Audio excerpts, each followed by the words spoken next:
네, 안녕하세요. 반갑습니다. 10월 8일 오후 경기 분석 방송 시작해 보도록 하겠습니다. 일단 오늘도 저의 방송 찾아주신 모든 형님들 다들 감사 인사 먼저 드릴 수 있도록 하겠습니다. 어서들 오시고요.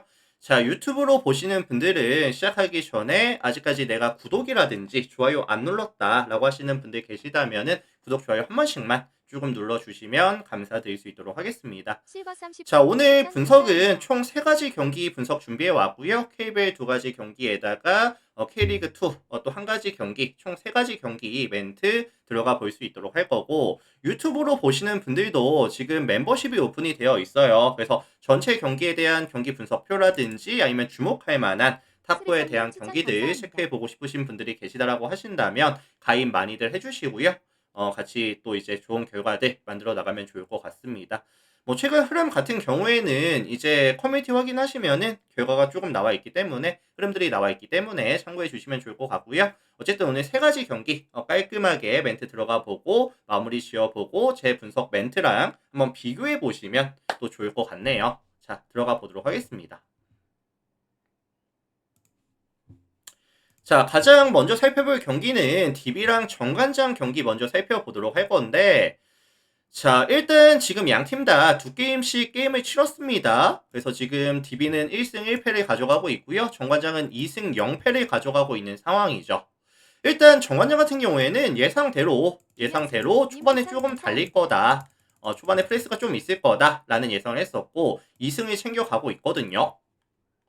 일단은 지금 백코트 자원들이 변준영이라든지 박지훈이라든지 공수에서 안정감 있는 모습을 보여주고 있는 상황이고, 뭐 김종규라든지 오브라이언트 같은 경우에도 골밑에서의 영향 능력, 뭐 제공권 확보, 이런 좀 강점들을 많이 보여주고 있는 상황이거든요. 그리고 이제 유도훈 감독의 이제 초반에 조금 에너지 레벨 높이면서 초반에 조금 승기를 많이 쌓아 놓는 이런 모습들도 조금 주요하게 먹혀들고 있다라는 생각이 좀 듭니다. 그래서 오늘도 정관장이 같은 경우에는 빅맨 자원들 활용하는 이제 옵션이 조금 많이 가져갈 것 같거든요. 그래서 2대2 게임 위주로 가져가면서 앨런슨이라든지 아니면 강상재가 버티고 있는 이런 레이건우님 추천 골밑이 그렇게 감사합니다. 좀 강점이 있다고 생각은 들지는 않기 때문에 공격에서의 강점이 있다고 생각은 들지 않기 때문에 2대1 게임 많이 가져가면서 엑소살사님 조금 추천 결과를 감사합니다. 만들어낼 수 있지 않을까라는 생각이 좀 들고 있어요. 그리고 생각보다 오브라이언트가 이 시야도 괜찮거든요. 컴리틀2님 추천 시야도 감사합니다. 괜찮기 때문에 이렇게 조금 1대1로 막지 않고 더블팀이 온다든지 도움 수비가 온다고 했을 때는 변준영이나 뭐 박지훈이나 아반도나 뭐 김현영이나 이런 쪽으로 좀 빼줄 수 있는 이런 또 강점도 있다 보니까 공격 자체는 조금 매끄럽게 잘 흘러갈 것 같아요. NTNFL님 추천 감사합니다. 자, 그럼 결국에 제가 봤을 때는 이 경기의 핵심은 뭐냐면은 DB가 과연 오펜스로 공격으로 좀 맞불을 놓을 수 있을까를 생각해 봤는데 지금 DB가 야투율 자체는 괜찮았거든요. 지금 두 게임을 가져가는 릴리님 동안에 추천 3점 감사합니다. 야투율이 42.86%, 리그 전체 2위죠. 뭐 삼성이 1위인데 어쨌든 2위고요. 뭐 2점 라인에서도 50%가 넘는 이런 모습을 보여주고 있는 그런 상황이고,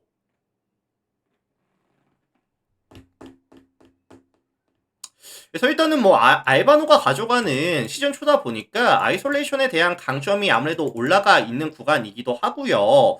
그다음에 이제 앨런슨이라는 선수 자체가 워낙에 또 슈팅 레인지가 길어요. 최유정님 추천 슈팅 감사합니다. 레인지가 길다 보니까 뭐 미드레인지라든지 외곽이라든지 충분히 슛을 쏴줄 수 있는 상황이고, 알바노와 2대2 게임에서도 뭐 픽앤롤이라든지 픽앤팝이라든지 이런 부분에서 전부 다 높은 효율을 보여주고 있는 상황이다. 그래서 정관장이가 사실 앞선에서의 수비가 나쁘지는 않은데 뺏는 수비를 가져가지는 않고 있고요. 컨테스트 위주로 경기를 가져가고 있다 보니까 순수하게 DB의 슛감이 나쁘지 않다, 야투가 터진다 라고 했을 때 과연 DB의 나는 화력을 7368님 추천 정관장이가 감사합니다. 막아줄 수 있을지 고민해 본다라고 한다면은 저는 화력전을 기반으로 가져가면서 DB가 충분히 좋은 모습을 홈에서 보여줄 수 있는 경기가 나올 수 있지 않을까라는 생각이 좀 들거든요. 그래서 요거는 사실 화력전 기반으로 가져가면서 DB가 화력에서 좋은 모습을 보여줄 수 있는 경기 정도, 게다가 정관장이가 원정에서 보여줄 수 있는 이런 실점에 대한 좀 실점률이 올라가는 부분도 분명히 존재하기 때문에 DB 뭐 승리라든지 아니면 좀 다득점에 대한 가능성 요 정도만 좀 말씀을 드려보고 싶습니다. 자, 참고하시면 될 것 같아요. 그래서 요거는 이제 DB 승리라든지 그 다음에 이제 다득점 가능성에 대해서 말씀을 드려보도록 하겠습니다. 왕대방님 추천 감사합니다.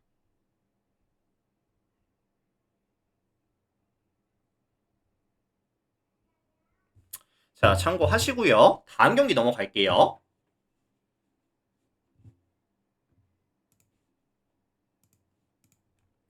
자, 소노랑 SK 경기 살펴보도록 하겠습니다. 자, 일단 이 매치업은 사실 저는 이렇게 생각을 해요. 뭐 묻고 따지지도 않고 SK를 본다 라고 보시는 분들이 많을 것 같아요. 왜냐면은 지금 SK는 경기력이 너무 좋거든요.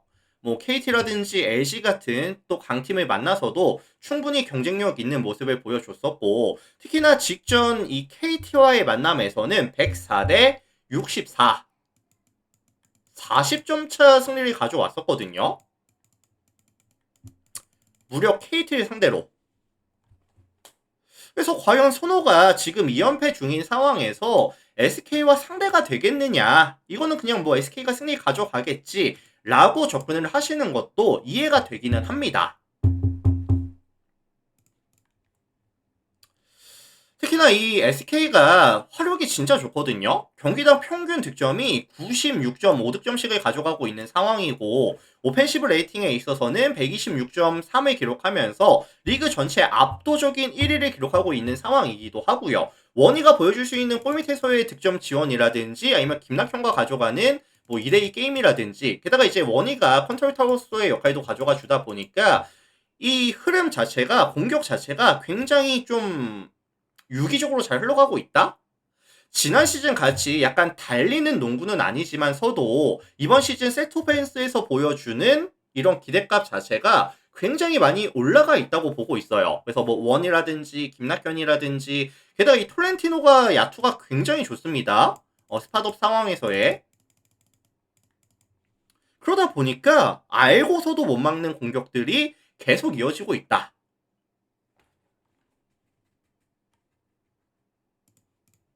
그래서 사실 소노 같은 경우에도 나이트가 보여줄 수 있는 이 원희와의 1대1 매치업에 있어서 크게 밀린다라고 생각을 하지는 않아요. 다만 뭐 이재도라든지 이정현이라든지 정희재라든지 캔바우가 버티고 있는 이 앞선 라인에서의 수비 능력 자체는 사실 조금 의문점이 있다 보니까 SK가 가져가는 세트 오펜스를 과연 막아낼 수 있을까? SK의 화력은 저는 터져준다고 보거든요. 자, 그렇다면 결국에 손호 입장에서는 화력으로 좀 따라가줘야 되는 상황인데 득점에 대한 지원이 잘 안 되고 있습니다. 일단은 지금 평균 득점 자체가 61득점으로 많이 떨어져 있는 구간이기도 하고요. 3점을 굉장히 많이 쏘는데 경기당 33개를 쏘고 있는데 성공률이 10.61%. 너무 많이 지금 떨어져 있거든요. 3점 성공률이. 다만 지금 SK 같은 경우에도 일단은 오재현이라는 에이스 스코어가 존재하기는 하지만 뭐 김낙현이라든지 그다음에 이제 부상에서 복귀한 지 얼마 안 된 뭐 안영준이라든지 오세근이라든지, 오세근도 이제 나이가 많다 보니까 위치 선점에서의 강점이 있기는 하지만 뭐 대인 방어 능력이 굉장히 좋다라는 느낌은 아니거든요. 그래서 사실 뭐 이정현이라든지 뭐 정희재라든지 캔바오라든지 쭉 감이 조금만 살아날 수가 있다라고 한다면은 생각보다 좀 많은 득점을 가져갈 수도 있지 않을까라는 생각이 들기는 해요. 근데 최근에 워낙에 이제 슛감이 안 좋았었다 보니까 조금 살아날 수 있는 경기 정도로 보시면 될 것 같고요. SK가 지지는 않을 거예요. 근데 이제 소노가 조금 화력으로 따라갈 수 있는, 따라 붙을 수 있는 경기가 될 가능성은 있다고 봅니다. 그래서 이제 다득점 경기라든지 아니면 소노의 플랜이라든지 핸디캡이 조금 뭐 7점 정도 잡힐 것 같거든요. 뭐 7점, 8점 요 정도가 잡힌다라고 한다면은 뭐 접전 다득점 경기 정도 한번 예상을 해볼 수도 있지 않을까, 뭐 이런 말씀을 좀 전해드릴게요. 자, 그래서 요거는 뭐 SK로 몰리는 건 어쩔 수가 없다고 이호영님 봅니다. 추천 감사합니다. 경기력의 차이가 나기 때문에. 자, 그렇다면 저는 이거를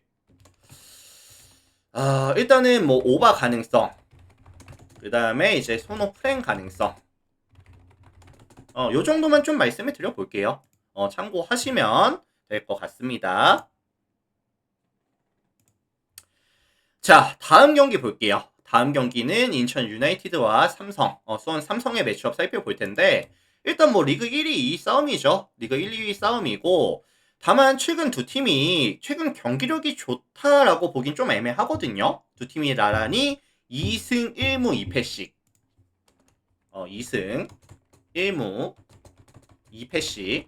최근 5경기에서 가져가고 있는 상황인데, 일단 이 인천 같은 경우에는 뭐 무고사라든지 뭐 제르소라든지 박승호라든지 이런 좀 탄탄한 이런 앞선 라인, 포워드 라인 이런 라인 기반으로 득점 해소에 대한 지원은 나쁘지가 않아요.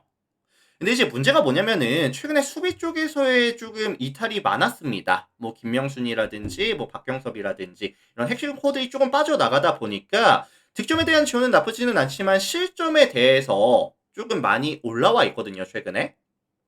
그래서 탄탄했던 수비 밸런스가 조금 무너지는 모습들, 실점률이 올라가는 모습들, 이런 모습들이 조금 아쉬웠죠.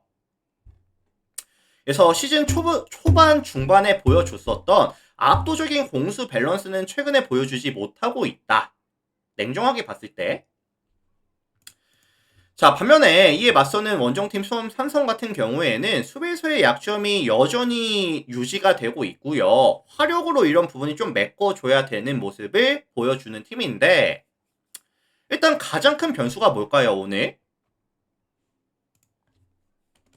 일단 직전 김지현이가 이제 퇴장을 당하면서 오늘 경기 출전을 못하게 됩니다. 출전을 못하게 된다 보니까 결국에는 뭐 일류첸코가 조금 의존도가 많이 올라가게 될 거고 에너지 레벨 자체가 좀 떨어질 수가 있다고 보거든요. 전방에서의.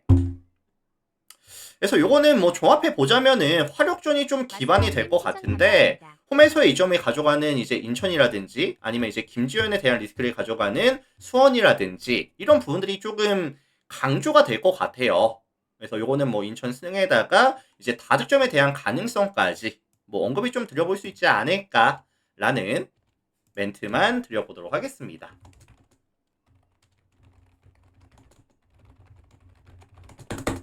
자, 이렇게 좀 참고해 주시면 될 것 같아요. 그래서 일단은 오늘 총 3가지 경기 분석해 온 거 다 같이 살펴봤고요. 자, 유튜브로 보시는 형님들은 나가시기 전에 아직까지 내가 구독이라든지 좋아요 안 눌렀다 라고 하시는 분들이 계시다라고 하신다면 구독, 좋아요 한 번씩만 좀 채워주시면 감사드릴 수 있도록 하겠습니다. 구독, 좋아요 한 번씩 눌러주시고요. 자, 이렇게 해서 일단 마무리 지어 보도록 하겠습니다. 그리고 이제 멤버십도 열려 있기 때문에 멤버십도 가입하실 분들은 한 번씩 봐주시면 감사드릴 수 있도록 하고요.